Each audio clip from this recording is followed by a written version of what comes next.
हम लोग जो है चुनाव लड़ेंगे और जीतेंगे। नेता प्रतिपक्ष तेजस्वी यादव ने स्पष्ट तौर पर दावा किया है कि राज्यसभा का चुनाव वो लड़ेंगे और जीतेंगे भी। नमस्कार, दर्श न्यूज़ देख रहे हैं आप, मैं हूं अनुराग। राज्यसभा चुनाव की सरगर्मी तेज है। बिहार की 5 सीटों के लिए चुनाव होने हैं, जिसमें 4 सीटों पर एनडीए क्लीन स्वीप कर जाएगी, यानी एनडीए की जीत तय है।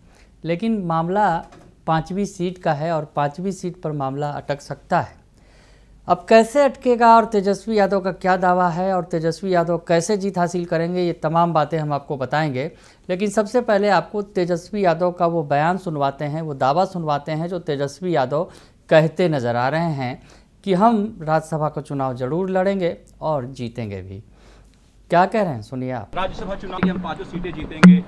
नंबर आप एनडीए को कहने दीजिए, आप कोई नहीं, हम लोग जो है चुनाव लड़ेंगे और जीतेंगे। ध्यान से सुन लीजिए कि क्या कुछ कह रहे हैं तेजस्वी यादव, फिर से सुन लीजिए आप। हम लोग जो है चुनाव लड़ेंगे और जीतेंगे। तो सुन लिया आपने कि तेजस्वी यादव दावा करते नजर आ रहे हैं कि राज्यसभा का चुनाव हम लड़ेंगे और जीतेंगे।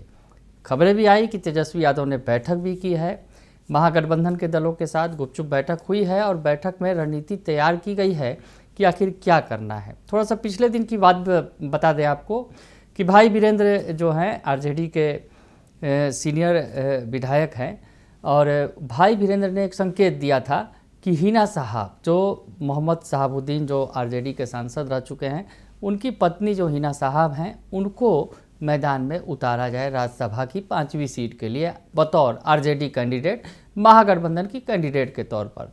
दरअसल उन्होंने दूर का दांव खेला और कहा कि इससे एआईएमआईएम का जो है सपोर्ट मिल जाएगा और एक जो है बसपा है उसका भी सपोर्ट मिल जाएगा और जो है महागठबंधन का उम्मीदवार जीत जाएगा। उन्होंने अपना सुझाव दिया था, इस तरह की बात निकलकर सामने आई थी।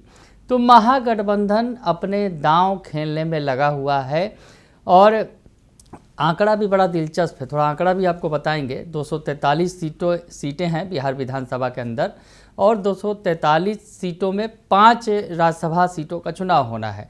तो ऐसी स्थिति में 243 विधायकों के बीच जो है 5 + 1 यानी 6 होगा और 6 से भाग देंगे 243 को, तो 40.5% यानी 40.5 से ज़्यादा का जो आंकड़ा है वो बैठता है। यानी अगर एक राज्यसभा की सीट जीतनी है तो 41 विधायकों का समर्थन चाहिए। उस लिहाज से एनडीए का जो गुणागणित है, एनडीए के गुणागणित में 4 सीटें तो आसानी से निकल जाएंगी। 41 की बात करें तो 203 सीटें हैं कुल और बचेंगी 38 सीटें। तो ऐसे में एनडीए का मामला फंस जाएगा। अब एनडीए कहाँ से जुगाड़ करेगी, कहाँ से विधायक लाएगी, ये तमाम तरह की बात है। हालांकि एनडीए के अंदर भी है कि 5वीं सीट किसको दी जाए, फिलहाल उस पर भी अभी सस्पेंस है। लेकिन तेजस्वी यादव ने दावा कर दिया है कि हम लड़ेंगे और जीतेंगे राज्यसभा का चुनाव। अब राज्यसभा के चुनाव की एनडीए की तो बात हमने आपको बता दी, पर महागठबंधन के लिहाज से थोड़ा देखें कि महागठबंधन के लिहाज से क्या हो सकता है।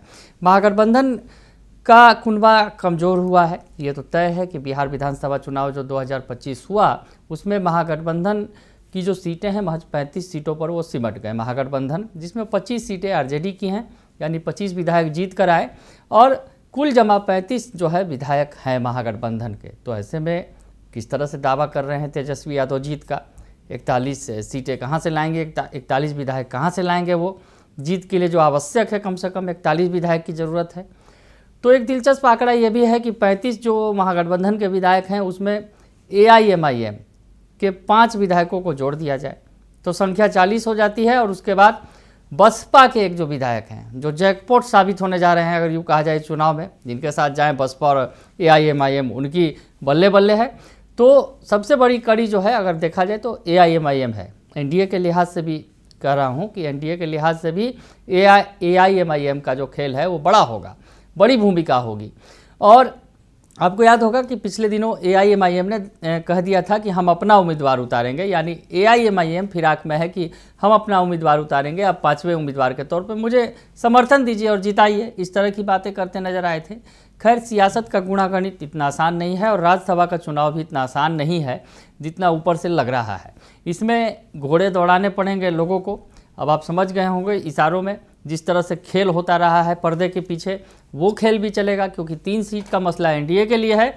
और इधर महागठबंधन की बात करें तो उसके लिए भी कहीं ना कहीं प्रतिष्ठा का प्रश्न है। तेजस्वी यादव के लिए बड़ी हार के बाद अगर राज्यसभा चुनाव में अगर एक सीट निकाल लेते हैं विधानसभा चुनाव के हार के बाद, तो एक कहीं ना कहीं बड़ी प्रतिष्ठा वाली बात हो सकती है। कहीं ना कहीं उनके लिए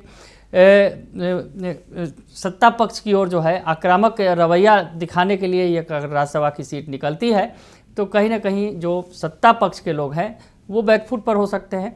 तो कहीं महागठबंधन भी इसमें कोई कोर कसर नहीं छोड़ने वाला है। अब 41 सीटों का आंकड़ा बैठ रहा है जोड़ जुगाड़ करके, यानी 35 सीट महागठबंधन की, उसके अलावा 5 जो विधायक हैं AIMIM के और 1 विधायक बसपा के, तो 41 हो जाता है। तो ऐसे में 41 कैसे करेंगे अपने पाले में, ये बड़ा सवाल है। एक तो जवाब आया था कि पिछले दिनों कि हिना साहब तुरुप का इक्का साबित हो सकती है, हिना साहब को आरजेडी उतार देगी और AIMIM का समर्थन मिल जाएगा।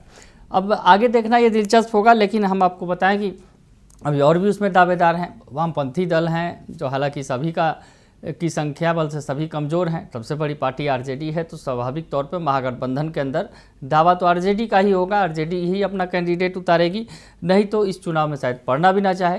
तो तेजस्वी यादव उत्साहित हैं, कह रहे हैं कि हम लड़ेंगे भी और जीतेंगे भी। यानी राज्यसभा का चुनाव जो बड़ा ही दिलचस्प है, गुणागणित के हिसाब से भी, आंकड़ों के लिहाज से जो है वो काफ़ी दिलचस्प है।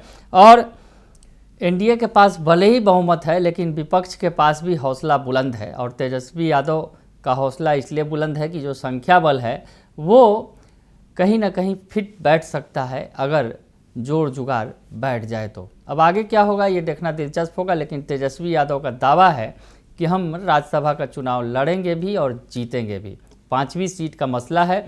और अगर एनडीए के लिहाज से देखें तो एनडीए में भी अभी फ़िलहाल फाइट है कि किसे दिया जाए। 2 सीटें जीडीयू और 2 सीटें बीजेपी लेगी, और 5वीं सीट पर जिस पर चिराग पासवान का दावा मजबूत है। तो ऐसे में हो सकता है कि तेजस्वी के कैंडिडेट और चिराग के कैंडिडेट आमने सामने हों। कौन भारी पड़ेगा ये देखना दिलचस्प होगा। फिलहाल के लिए इतना ही, बने रहिए दर्शन न्यूज के साथ। धन्यवाद। हम लोग अलीगढ़ लॉक से 8 साल से जुड़े हुए हैं। मैं Rajesh Kumar, Sai steel engineering works. मैं अलीगढ़ पाइप एंड ट्यूब से पिछले 5 सालों से जुड़ा हूँ। अलीगढ़ लॉक से 15 साल से जुड़े हुए हैं। पहले शटर लॉक लेते थे, शटर पत्ती लेते थे, अब स्टील पाइप भी लेते हैं। इनका स्टील पाइप बढ़िया है।